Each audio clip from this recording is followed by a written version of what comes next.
Party का पूरा balance खराब कर दोगे कि नहीं करोगे?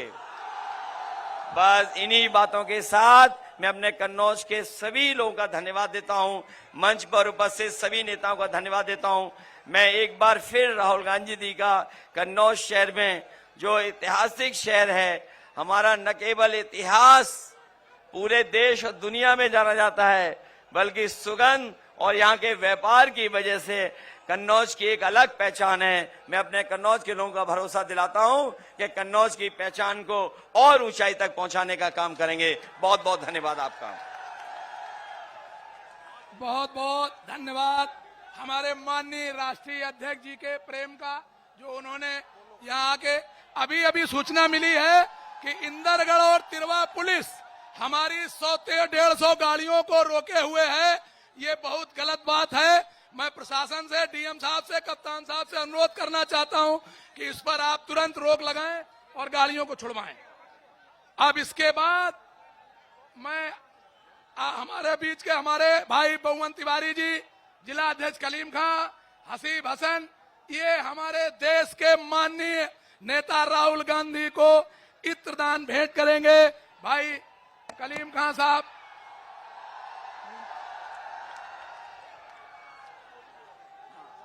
अब मैं अपने देश पर अपने परिवार को न्यौछावर करने वाले देश के वरिष्ठ भोले भाले नेता माननीय राहुल गांधी जी का आह्वान करूंगा कि वो आए और इस इत्र और इतिहास की धरती पर कन्नौज की जनता को अपना उद्बोधन देने का कष्ट करें। माननीय राहुल गांधी जी, आप लोग भारी करतल ध्वनि से राहुल गांधी जी का स्वागत करें, भारी करतल ध्वनि से।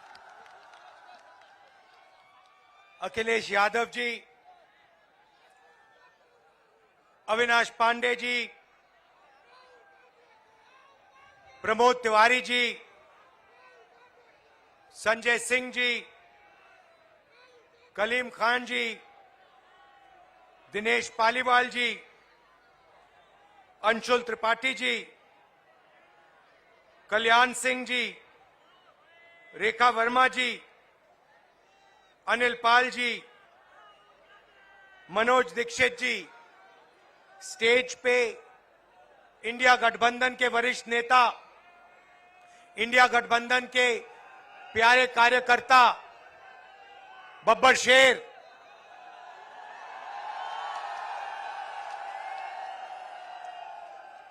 जो अब एक साथ टीम में जाके शिकार कर रहे हैं। प्रेस के हमारे मित्रों, कहना पड़ता है मगर ये हमारे मित्र नहीं है, ये मोदी जी के मित्र हैं। 24 घंटा उनका काम करते रहते हैं। इन बेचारों की गलती नहीं है। इनको सैलरी की जरूरत है तो जो इनसे कहा जाता है ये करते हैं। मालिक इनके अदानी है, रिमोट कंट्रोल किसी और के हाथ में। अच्छा, अभी आपने कहा कि आपकी 250 गाड़ियों को रोका गया है। मैं आपको बताना चाहता हूं, 250 रोको, 400 रोको, 1000 रोको, कोई फर्क नहीं पड़ने वाला है। जितनी रोकनी है रोको। यहां पे इंडिया गठबंधन की जीत होगी, अखिलेश यादव की जीत होगी। और उत्तर प्रदेश में आप देखना, मैं आपको लिख के दे रहा हूं, उत्तर प्रदेश में इंडिया गठबंधन का तूफान आ रहा है। आप लिख के ले लो। यहां पे बीजेपी की सबसे बड़ी, देश में सबसे बड़ी हार उत्तर प्रदेश में होने जा रही है। लिख के ले लो। क्यों? क्योंकि देश को उत्तर प्रदेश रास्ता दिखाता है और उत्तर प्रदेश ने मन बना लिया है कि उत्तर प्रदेश में बदलाव होना है और हिंदुस्तान में बदलाव होना है। इसीलिए डिसीजन भाइयों और बहनों ले लिया गया है। जनता ने मन बना लिया है। आपने देखा होगा 10 साल नरेंद्र मोदी जी ने अदानी और अंबानी का नाम नहीं लिया। 10 साल हजारों स्पीचें दी, अदानी अंबानी का नाम तक नहीं लिया।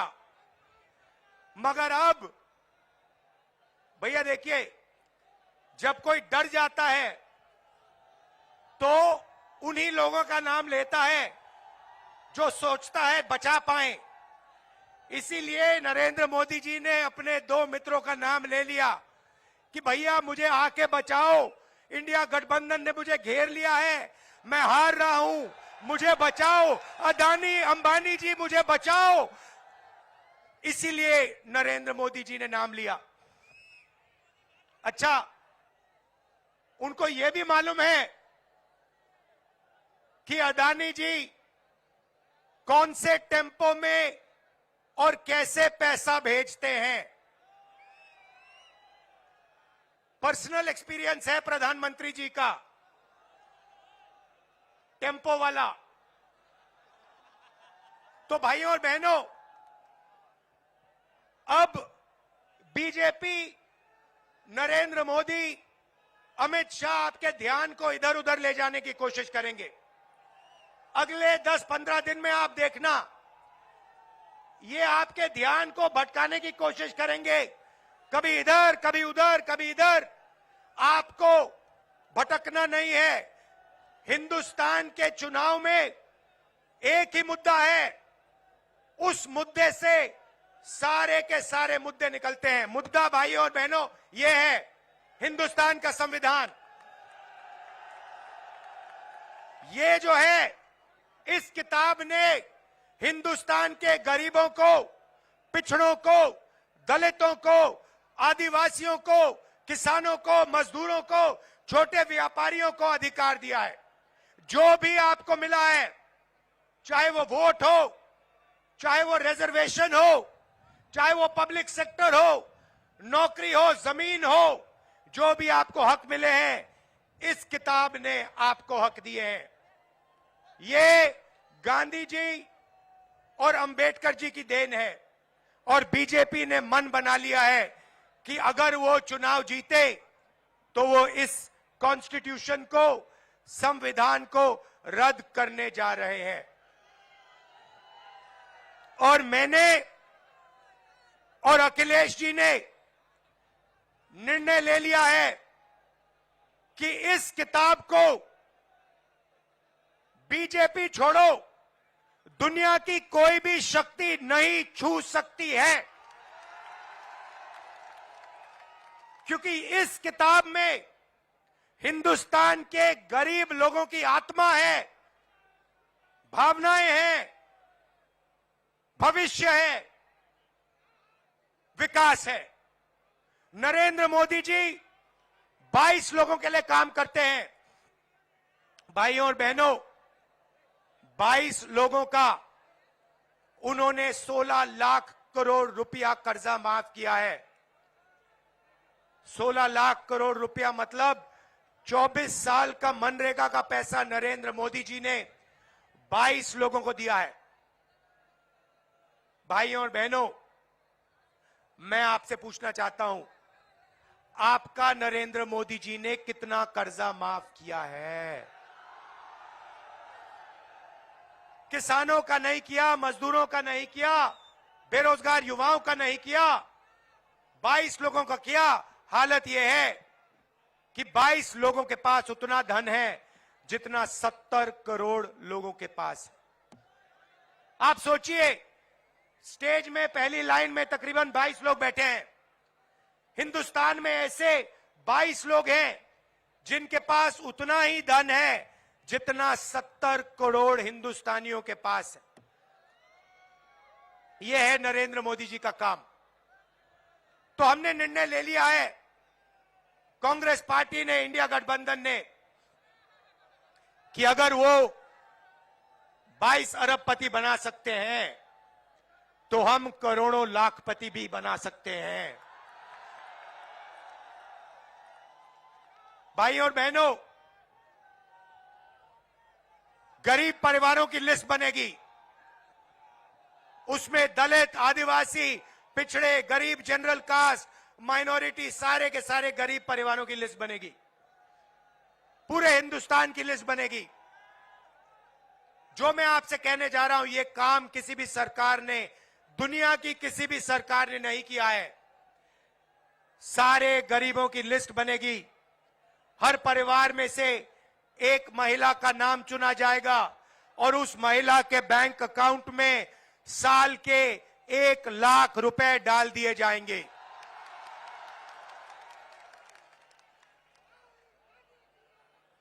महीने के 8,500 रुपए हर महीना 1 तारीख को खटाखट खटाखट खटाखट खटाखट खटाखट करोड़ों परिवारों के बैंक अकाउंट में। जिंदगी बदल जाएगी। जैसे नरेंद्र मोदी जी ने 22 लोगों को मदद की, वैसे ही हम करोड़ों लोगों को लाखपति बनाने जा रहे हैं। भाइयों और बहनों, यह पैसा हर महीने मिलेगा और उस दिन तक मिलेगा जिस दिन तक ये परिवार गरीबी रेखा से नीचे होंगे। जब तक ये गरीबी रेखा के ऊपर नहीं जाएंगे, उस दिन तक हर महीने इनको पैसा मिलता जाएगा, मिलता जाएगा, मिलता जाएगा, मिलता जाएगा। ये मीडिया वाले कहेंगे कि देखो, इंडिया गठबंधन गरीबों की आदत बिगाड़ रहा है। मैं इनसे कहना चाहता हूं, जब नरेंद्र मोदी जी ने अदानी जी का लाखों करोड़ रुपए कर्जा माफ किया, तो उनकी आदत नहीं बिगड़ी क्या? अरबपतियों की आदत नहीं बिगड़ी क्या? और आपको जो कहना है कहो, जो मीडिया वालों को कहना है कहो। आप कहते हो मोदी जी का जितना फोटो लगाना है लगाओ, हम करोड़ों लाखपति बनाने जा रहे हैं, हमें कोई फर्क नहीं पड़ता। आप क्या कहते हो? आप हो ही मोदी के, आप अदानी के हो, आप मोदी के हो। आप किसानों के नहीं हो, मजदूरों के नहीं हो, गरीबों के नहीं हो, पिछड़ों के नहीं हो, दलितों, आदिवासियों के नहीं हो। भाइयों और बहनों, नरेंद्र मोदी जी ने करोड़ों युवाओं को बेरोजगार बनाया। कोविड आया, हिंदुस्तान के बेरोजगार युवाओं से कहा, भाइयों और बहनों, थाली बजाओ, थाली बजाओ, थाली बजाओ। और जो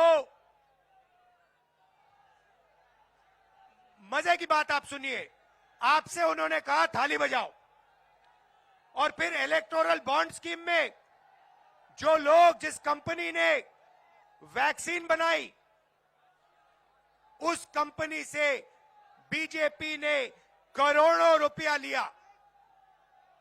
करोड़ों आपका रुपया नरेंद्र मोदी जी ने, बीजेपी ने वैक्सीन बनाने वाली कंपनी से लिया। आप मर रहे थे, आपके पास ऑक्सीजन नहीं था, वेंटिलेटर नहीं था, और आपसे वो कह रहे थे थाली बजाओ, और कंपनी वो कह रहे थे हमें पैसा दो। ये नरेंद्र मोदी की सच्चाई है। इलेक्टोरल बॉन्ड्स में साफ लिखा है। भाइयों और बहनों, बेरोजगार युवाओं के लिए पहली नौकरी पक्की स्कीम है। मतलब समझा देता हूं, हिंदुस्तान के बेरोजगार युवाओं को पब्लिक सेक्टर में, प्राइवेट सेक्टर में, सरकारी अस्पतालों में, सरकारी कॉलेजेस, यूनिवर्सिटीज में, सरकारी ऑफिसेज में 1 साल की अप्रेंटिसशिप मिलेगी, ट्रेनिंग मिलेगी।